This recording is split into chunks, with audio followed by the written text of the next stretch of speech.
Ukraine Russia యుద్ధంలో మళ్ళీ ఇప్పుడు తీవ్రతరం పెరిగింది. గత 3 రోజులుగా జరుగుతున్నటువంటి యుద్ధంలో రష్యా విపరీతంగా దాడులు పెంచేసింది. ఏది అలస్కాలో మీటింగ్ జరిగిన తర్వాత అయితే ఇంకా విరుచుకుపడుతుంది. పైగా రేపు SCO సమ్మిట్ ఉంది 31వ తారీఖు 1వ తారీఖు సెప్టెంబర్. ఇలాంటి పరిస్థితుల్లోనేమొచ్చేసి రష్యా ఇంకా విరుచుకుపడుతుంది ఉక్రెయిన్ పైన. మొన్నేమొచ్చేసి 400 డ్రోన్లతోటి అలాగే 40 క్షిపణులతో విరుచుకుపడింది. ఆ రోజు కొంతమంది చనిపోయారు. నిన్నేమొచ్చేసి 598 డ్రోన్లు 31 క్షిపణులు, దాదాపు 18 మంది చనిపోయారు, 48 మంది గాయపడ్డారు. ఇంకా ఆస్తి నష్టం అంతా ఇంత కాదు.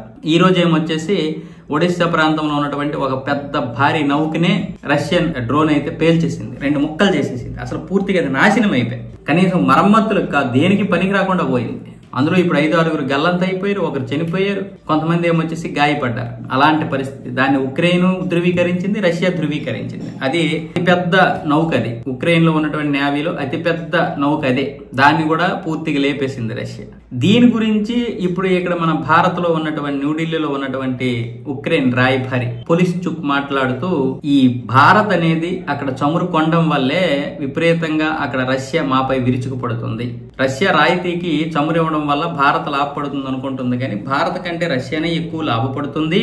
పైగా ఈ డబ్బుతోటే మాపై విరుచుకుపడుతుంది అని చెబుతున్నటువంటి ఈ పొలిస్చుక్ మరొక వైపు నరేంద్ర మోదీ గారు యుద్ధాన్ని ఆపడానికి చేస్తున్నటువంటి ప్రయత్నాలు నిజంగా ప్రశంసనీయం. అంతేకాదు న్యూఢిల్లీ ఇప్పటికే అనేక విధాలుగా ప్రయత్నాలు చేసింది ఉక్రెయిన్ రష్యా యుద్ధాన్ని ఆపడానికి. ఉక్రెయిన్ జాతీయ దినోత్సవం రోజు నరేంద్ర మోదీ గారు ఒక లేఖ కూడా రాశారు మా అధ్యక్షుడికి. ఆ లేఖ కూడా ఆయన చదివారు. అలాగే మా అధ్యక్షుడిని ఇక్కడికి పర్యటించమని ఆహ్వానించారు. అది 1 సంవత్సరంగా వాయిదా పడుతూ వస్తుంది. ఏదో ఒక రోజు పర్యటిస్తారు. ఇక్కడ భారతదేశం మాకు అందిస్తున్నటువంటి కృషి కూడా నిజంగా అభినందనీయమే అంటూ మాట్లాడుకుని వచ్చాడు. కానీ వాస్తవంగా ఏంటంటే కక్కలేక మింగలేక భారత్ పై కోపాన్ని ప్రదర్శించలేకపోతున్నాడు. అలాగని పూర్తి స్థాయి ప్రేమని ప్రదర్శించలేకపోతున్నాడు. పూర్తి స్థాయి ప్రేమను ప్రదర్శించాలంటే అసలు దీని అంతటికీ కారణం భారతే అనేది ఇప్పుడు అమెరికా వాదన. అక్కడ చమురు కొంటుంది కాబట్టి. మరి చైనా మాత్రం కొంటుంది ఏంటి? చైనా కూడా మనకంటే ఎక్కువే కొంటుంది. కానీ ఎవడు చైనాని అనట్లేదు. ఇక్కడ చైనాని కనీసం పొలిస్చుక్ కనీసం ఒక మాట వరుసకైనా అనలేదు. అంటే ఏంటి?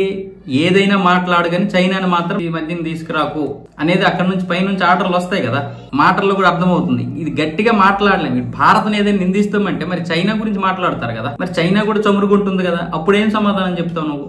భారత్ కొంటున్నటువంటి డబ్బుతో మాత్రమే రష్యా యుద్ధం చేయగలుగుతుందా?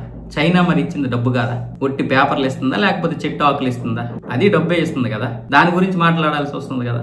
దానివల్ల ఇప్పుడు ఉక్రెయిన్ అధ్యక్షుడు కూడా గట్టిగా కక్కలేకపోతున్నాడు. భారత్ పై సుంకాలు విధించారు, మంచిదే. రష్యా దగ్గర చమురుకుంటున్నటువంటి భారత్ పై సుంకాలు విధించారు. మరి చైనాని ఎందుకు మినహాయించారు? ఇప్పుడు మేము ఏం చేయాలి? అసలు మీ యొక్క స్వార్థం కోసం, మీ యొక్క లాభాల కోసం ఇప్పుడు మా యుద్ధాన్ని వాడుకుంటున్నారు అనేది జెలెన్స్కీ కూడా అర్థమైనటువంటి వాస్తవం. కానీ జెలెన్స్కీ కూడా చేయి దాటిపోయాడు. ఇంకా జెలెన్స్కీ ఏం చేయగలడు? ఎవరు ఏం చేయలేరు. ఇప్పుడు ట్రంప్ చేతిలో ఉంది ఉక్రెయిన్, కానీ యుద్ధం ఆగాల వద్దనేది పుతిన్ చేతిలో ఉంది.